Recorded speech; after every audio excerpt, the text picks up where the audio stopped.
On a un objectif, c'est devenir un grand vin avec une qualité remarquable et être reconnu à travers tout le monde. Faire des grands vins, en fait, c'est pas parce que l'on fait une ou deux choses dans l'année qui est différente des autres. Moi, tonnelier, le vin, c'est un produit qui est comme un bébé. Et notre rôle, nous, de tonnelier, c'est de l'élever. Donc c'est bien aussi s'il peut être dans une belle bouteille.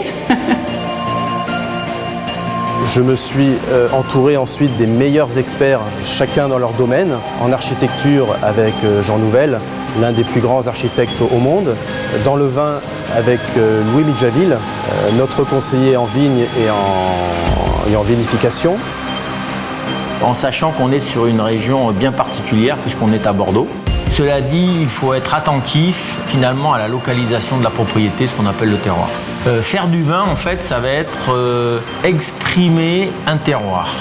La date de vendange, il faut effectivement que l'on arrive à un fruit mûr, légèrement surmûri, parce que c'est à ce moment-là finalement qu'on va avoir l'expression aromatique la plus intense de ce fruit. L'erreur, ça serait peut-être de vouloir trop influencer justement peut-être dans le goût ou dans le style du vin pour essayer d'imprégner ce vin. Ça va se faire naturellement au fil du temps. En français, il y a un mot, on ne dit pas vieillir en barrique, on dit élever en barrique. C'est-à-dire qu'on doit le monter. Et ça, c'est tout l'objectif de la blend, c'est d'aller sélectionner partout les plus beaux joyaux pour faire une barrique d'exception.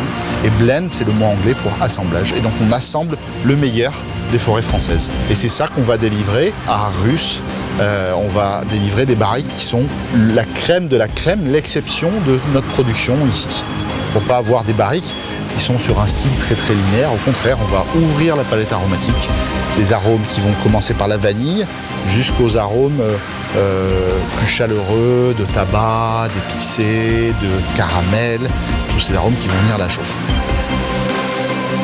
La forme de la bouteille n'est pas non plus une forme comme toutes les autres bouteilles.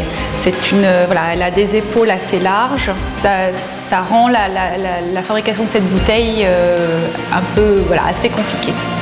Quand vous fabriquez en très grande série du verre, on a en France des fabricants de bouteilles de vin, mais elles sont toutes de la même couleur.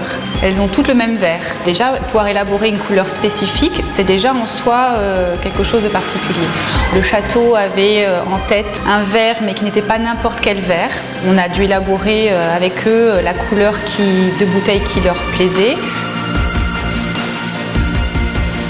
Je vais avoir une réponse un petit peu basique, c'est-à-dire que l'avenir, il est aujourd'hui, il est demain, donc l'avenir, c'est toujours essayer d'avancer, c'est essayer de développer le vignoble, continuer à améliorer les vins.